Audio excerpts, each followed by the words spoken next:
Hi everyone, welcome. I'm down here in my wormery, and if you were with me last time we checked in on these 3 bags, then you'll know that the origin of this material that's in these bags is my old compost barrel, which 37 days ago we spent a little time to empty it so that I could repair a big crack in it, and then we reloaded it with some of the stuff that still needed further breakdown. But what we did with a lot of this stuff in that compost barrel that we considered almost completed castings at that point. I mean, it was littered with a bunch of little bits and pieces of stuff, and there was a lot of worms in it as well. But we separated all that stuff, which to me appeared like it was almost finished castings at that point, as well as a bunch of worms. And we put them into 3 grow bags, and the grow bags are within these paper bags. The whole idea of the paper bag is to sort of keep these things quarantined, because I don't know what else besides worms is living in that material. We checked out one of the bags, and that's the one that's over here on the end a week ago, but there was interest in seeing what's going on in the other 2. Oh no, I'm sorry. The one we looked at was this one over here. So I'm used to looking at things from the other direction. So the one that we already checked out a week ago is the one right here, but these other 2 were also of interest to see if we've got similar things going on in there. So my aim was to get these other 2 out onto the bench so we can take a look inside what's going on, and then also at the same time formulate a game plan for what's to happen with this stuff here. So I'm going to put on a glove and let's check out those other 2 bags. So the bag we looked at last week is over there in the corner on top of those 3 strips of wood to dry further. Although I'm not sure further drying is really needed. When we last checked in on the other bin a week ago, it did seem like the material was coming along pretty good. And it wasn't dry, but it was drying. It was certainly not as heavy either. When I pick up these bags, they're not nearly as heavy as they were when I dragged them down here 37 days ago. So let's pull one of those grow bags out and get it up on the bench. Take a closer look. Alright, so here is the first of the 2 bags that we're going to check on today. It's interesting, these little glossy streaks on the material indicate to me that the worms have been exploring, even climbing up out of the material up onto the side of the bag and probably finding it to be awfully dry, and hopefully they returned for all these little plants. This is the very first time they've ever seen the light of day, and it's not even natural light. We've just got a couple LEDs and fluorescent lamps burning overhead. I bet if we were to just leave this for a few minutes, these plants would all probably start to really react to the light that's suddenly here after being in darkness all their lives. Oh, right away I see worms right near the surface. Push a little bit more aside, we might see some more. So now, this is really the first time I've had a chance to check out the material in a kind of a more granular, flaky form like this. Even in the other bag that we checked on a week ago, it was the first time I had had a chance to actually see this material crumble when you handle it. Because the last time we dealt with it, 37 days ago, when we bagged it up, the stuff was like goo, you know? And it was very damp. That was the whole idea of wanting it to be in these bags so that it can ventilate and dry off a little bit. As I get further down, you know, there are bits and pieces. I did make an effort while I was sifting through this material to pull out large chunks of material. But a good number of items this size probably snuck by. Most of the large stuff that I was able to extract from it went right back into the compost barrel outside. Everything smaller, though, ended up in this combination of basically finished compost for the most part, I would say, plus whatever little stuff came along for the ride that didn't get picked out. It is kind of nice. Kind of like what we saw in the other container too. We just need to give it a little nudge and the stuff crumbles right apart. It feels kind of, you know, tough at first when you pull up a wad of this stuff, but as soon as you start to chip away at it, it just crumbles. That was the other thing I was pulling out while I was sifting through this material. I was also trying to remove stuff that I knew would never break down. One of my ideas for this material was to actually, you know, continue crumbling it like this, maybe inspect the other bag at some point too in the near future. So like we'll have a chance now to crumble a lot of this stuff up and make it a lot more flowing. There's all kinds of stuff in here. There's like, I was pulling stuff like this out too. I think this is like a peach pit maybe, or a plum pit. Oddly enough though, it's cracked in half. It's almost like, yeah, interesting. It is the sort of thing that I rarely expect to see go anywhere in my worm bins. And it was the other type of thing that I had been pulling out while I was sifting out large materials. The other thing that I was pulling out was labels, pulling out stuff like those seeds. This right here, this round seed, I bet you this is a avocado pit. Once one of these things gets going, it crumbles really readily. And the funny thing about this is, it was, a closed sphere. Didn't even seem like it had any infiltration points, but it must have, because now that I've opened it up, there's a little cavity in there.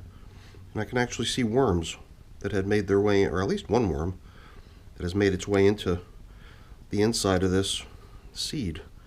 That is interesting. Very interesting, I mean, these things, they're tough material. But that's proof right there that, first the microscopic life comes in and softens the stuff up to the point where at that point, I don't know, I guess the worms have come in there because they're able to feed on it. Otherwise they wouldn't be in there, I doubt. I doubt that they go in there for, nesting purposes. Okay. Well, there are worms everywhere. I'm trying at the same time, while we're kind of, just trying to crumble the material a little bit up, loosen it up, dislodge it from being in large chunks. I'm just at the same time attempting to get a sense of how many worms we've got in this thing. It does seem like they're pretty much everywhere, even inside of things that you wouldn't expect them to be in. And it seems like if we wanted to, at some point, we could probably try to round up these worms if we wanted to. I mean, step one, I think, would be to get the material to flow a little bit more readily, and what we're doing here is probably a huge help towards that.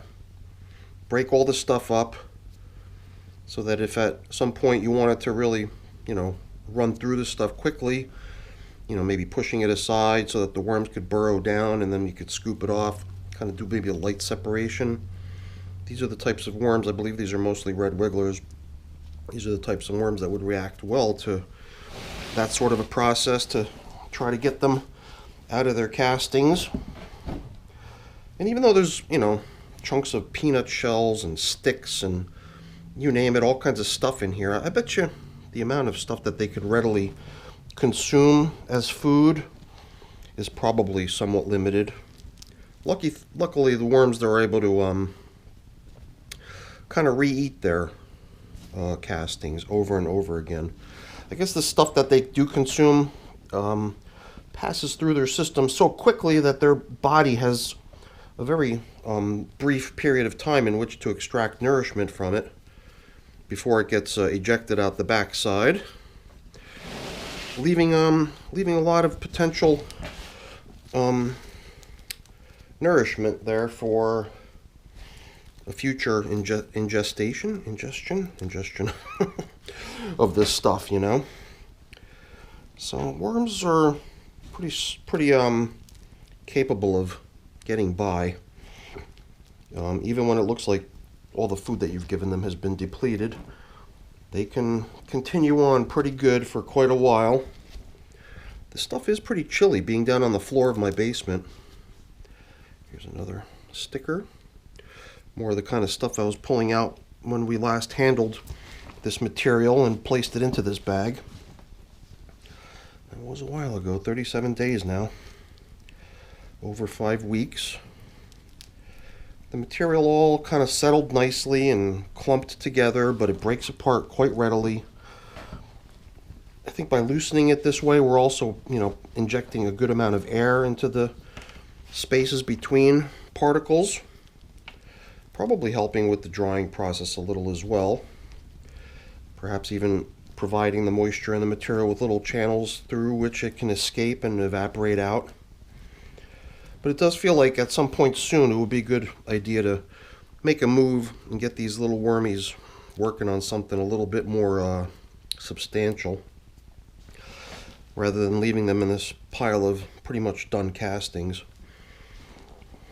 I don't know, things look pretty good in here. I think we've managed to aerate the majority of it at this point.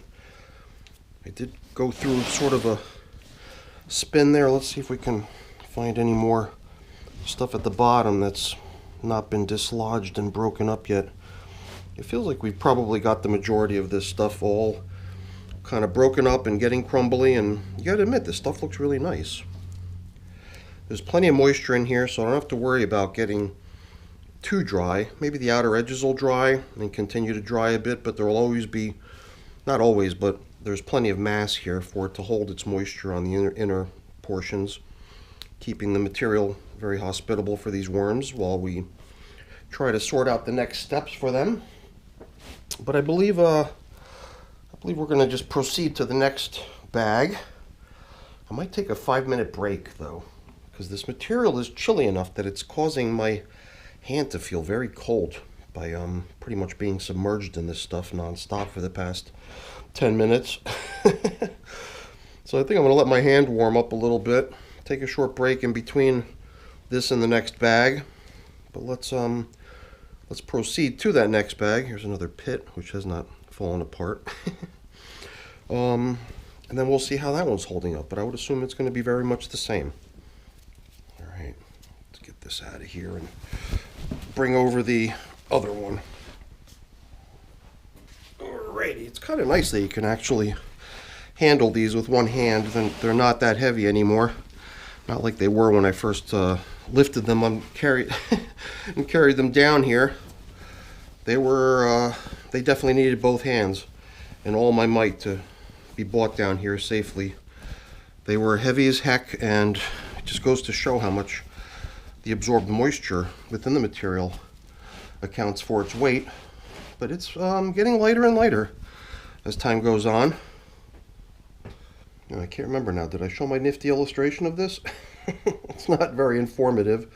A lot of times my diagrams or my illustrations are chock full of numbers and data about the systems, but here it's really just trying to show that one of the bags was checked on a week ago. That's the one that we didn't look at, the one that went back down onto the floor. But it's the other two here depicted as closed bags that have been here for 37 days since we emptied my compost barrel and did a reset on it and some repair on it. And this material that we pulled out of that system, some of it could possibly date back many years, because I believe that my compost barrel ran for multiple years out there before we did this emptying of it.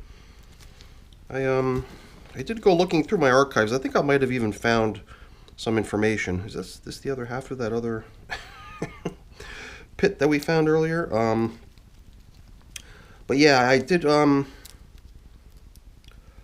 actually find a video that dated back a number of years. It did appear to be like the reset of the compost barrel, and some of the stuff in here would probably be castings that you can date back to the very beginnings of this thing getting set up years ago. And it's not only worm castings in here. Besides worms inhabiting this system, that's the reason they're in the bag, is there could be other stuff in here too.